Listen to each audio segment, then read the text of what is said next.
When I first heard about the vertical video PSA, I had no clue what I wanted to create. I went back and forth between the mental health crisis due to the pandemic or something involving awareness for fat phobia, like my app argument. However, this all changed when Professor Anderson told the class that it could simply draw attention to something you are passionate about. Then the choice was obvious: the Carolina Hurricanes. Outside of class, I dedicate most to all of my free time talking about hockey or letting people know that I'm a huge fan of a great team. I have come to realize that the hardest part of talking hockey, with even a casual fan, is trying to make them understand just how good the Carolina Hurricanes are in comparison to a few years ago. So many people are stuck thinking about the atrocious team of 2015-2016. As I was going through this thought process, it became obvious to me that I was going to use my PSA video to draw awareness to the dominance that is the Carolina Hurricanes.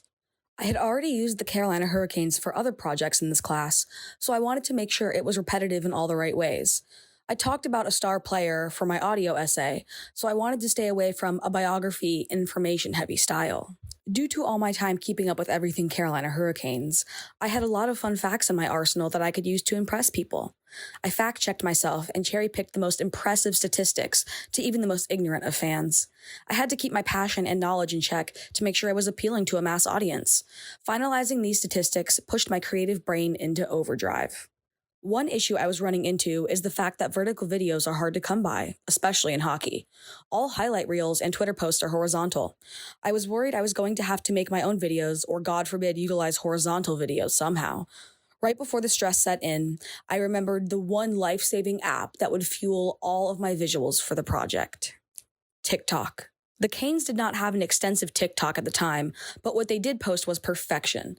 Highlight reels of crazy goals, locker room videos of the boys having fun, and shots of the fans going absolutely crazy. It was the perfect recipe for a hype video. I was proud of myself for thinking outside of the box and getting creative with my sources. The next issue was music. There are so many incredible pieces that go well with the sports genre, but I didn't want to get stuck with an endless list. I racked my brain to think of what I liked best, which eliminated all the heavy rap and mainstream pop.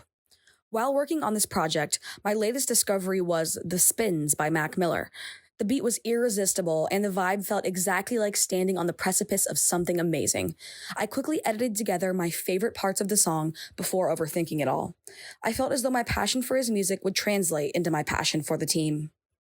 I had picked all of the TikTok clips I was going to use. Everything was in place, and it was time to edit. Another issue arose. There was residual audio from the TikToks that was interfering with Mac Miller's beautiful voice. For the life of me, I could not figure out how to get rid of it. It took creativity and problem solving to notice a tiny, tiny bar underneath the video section with a tiny bit of audio. It was such a small amount at the beginning of each clip that it would barely be able to be heard, let alone seen. I swiftly deleted the offensive audio and was proud of myself for problem solving and persevering. Once the sound problem was solved, it was on to the captions for each video. I wanted to keep people engaged. The format was so short, and the real information came at the very end of the piece. I was going to have to get creative. This led me down the path of repetition. Now, I know I already said I was weary of repetition considering this repeat topic, but it was imperative. I decided on the rhetorical question, "Did you know?" at the beginning of many slides to capture the initial attention of the audience and keep them coming back for more. In my opinion, when someone asks me if I know something, I always want to find out what it is to test my brain. Maybe it's the student in me, but I knew my demographic would enjoy the format. The repetition also emphasized just how many noteworthy statistics the Carolina Hurricanes have earned at the very start of the season, let alone the upwards trajectory for the whole thing. I subverted the expectations at the end by removing the questions and making a few powerful statements. I used my prior knowledge of persuasive writing, coupled with my creativity, to produce an inspiring public service announcement. The journey to create a successful vertical public service announcement was definitely a labor of love. Even though there were battles along the way, problem solving without procrastinating made them seem much smaller. This entire class has been a learning process, so transferring skills from other projects to my PSA definitely made it one of my most successful creations. The creativity necessary to translate a concept from mind to medium is immense.